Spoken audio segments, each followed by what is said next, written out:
सर्वप्रथम सभी दर्शकों को मेरा प्यार भरा प्रणाम। जय सियाराम। उत्तराखंड के इस पावन और पवित्र भूमि से मैं आप सभी को प्रणाम करता हूँ।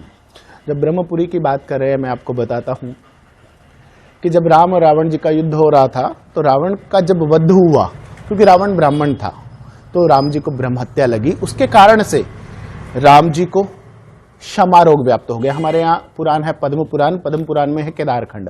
केदारखंड में जितने भी हमारे गढ़वाल के क्षेत्र हैं, उनके जो तीर्थ हैं उसके बारे में वर्णित है, और ये कथा उसमें ही वर्णित है। भगवान रामचंद्र जी को क्षमा रोग व्याप्त हुआ। जब क्षमा रोग हुआ तो किसके पास गए? तो गुरु जी के पास गए कि हमें कोई रोग व्याप्त हो रहा है। तो गुरु वशिष्ठ जी ने उनको बताया कि आपको क्षमा रोग हो रहा है और इसका जो कारण है वो है ब्रह्म हत्या, क्योंकि आपने रावण का वध किया। इसके प्रायश्चित के लिए आपको मां गंगा जी के तट पर ऋषिकेश में आना होगा।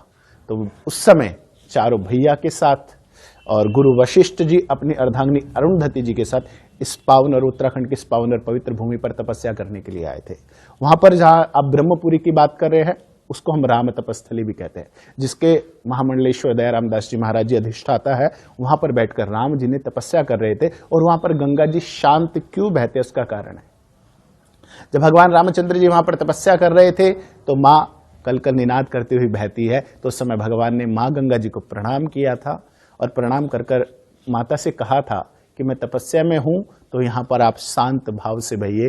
तभी से लेकर आज भी मां गंगा जी वहां शांत भाव से बहती हैं, और वहां का आप जाकर देखेंगे और वहां का जो आप अनुभव करेंगे, वहां पर राम जी ने तपस्या करी है, आप वहां पर ध्यान लगाने का प्रयास करेंगे ना, उस स्थान की अपेक्षा आपका ध्यान बहुत जल्दी लगेगा। ये उत्तराखंड की ये पावन और पवित्र भूमि है। उससे आगे आपने देखा होगा वशिष्ठ गुफा भी है।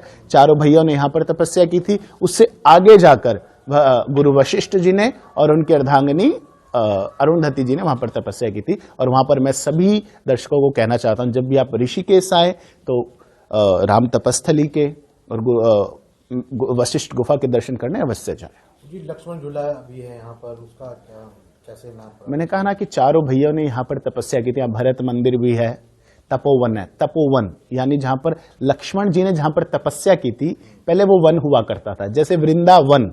वृंदा यानी तुलसी का जो वन होता था, लेकिन आने वाले समय में सब चीजें बदल जाती है। जैसे वहां पर बिल्डिंगें बन गई, आश्रम बन गए, पहले वो वन हुआ करता वृंदावन। ऐसे ही जो अब हम तपोवन के नाम से जिसको जानते, ये भी एक वन हुआ करता था जहां पर लक्ष्मण जी ने तपस्या की थी, और वहीं पर लक्ष्मण झूला है। तो वो लक्ष्मण जी का वहां साक्षात मंदिर भी है। लोगों को पता नहीं है, लोग तपोवन तो जाते हैं, लेकिन तपोवन किस कारण से लोगों को ये भी नहीं पता है। मैं लोगों से निवेदन करना चाहूंगा, और एक मैं स्पेसिफिक उसके लिए एक वीडियो भी बनाऊंगा लोगों को जागरूक करने के लिए। जो ऋषिकेश आते हैं तपोवन में जाते हैं, लेकिन लक्ष्मण जी के मंदिर में नहीं जाते हैं, तो सभी को जहां पर लक्ष्मण जी ने तपस्या की थी वहां साक्षात वहां पर मंदिर है, सभी को वहां पर जरूर जाना चाहिए। प्राण प्रतिष्ठा होने जा रही है, भगवान राम विराजने जा रहे हैं, संत समाज कैसे दिखाई? अभी देखिए, मैं सर्वप्रथम इसका श्रेय उन महापुरुषों, दिव्य पुरुषों और कार सेवकों और सभी आंदोलन में सम्मिलित होने वाले जिन्होंने इसके लिए 500 वर्ष तक बलिदान दिए, मैं उन सबको देना चाहूंगा। हमको तो मंदिर मिला है, लेकिन किन के बलिदान से मिला है? उन कार सेवकों के, उन संतों के जिन जिन इस आंदोलन में भाग लिया। मैं उन सभी को प्रणाम करता हूं, उनको सच्चे दिल से श्रद्धांजलि देता हूं, और आज वो बड़े प्रसन्न होंगे जहां भी होंगे। और बड़े सौभाग्य का विषय है कि 22 जनवरी को हमारे भगवान रामचंद्र जी पुनः अपने घर में विराजमान होंगे दिव्य और भव्य रूप से, और आप सभी 22 जनवरी को वहां ना जाकर अपने घर में दिवाली मनाएं। जिस प्रकार 14 वर्ष के वनवास के पश्चात भगवान रामचंद्र जी अयोध्या लौटे थे, हर घर में दिए जलाए गए थे, ऐसे ही 22 जनवरी को आप सब अयोध्या तो नहीं पहुंच पाएंगे, लेकिन अपने घर को ही हम अयोध्या बनाएंगे, अपने घर में दीप जलाएंगे और भगवान रामचंद्र जी का स्वागत करेंगे, और अपने घर को ही अयोध्या बनाएंगे। हमसे जुड़े रहने के लिए हमारे YouTube चैनल को सब्सक्राइब करें और नई वीडियो की नोटिफिकेशन के लिए बेल आइकॉन को दबाएं।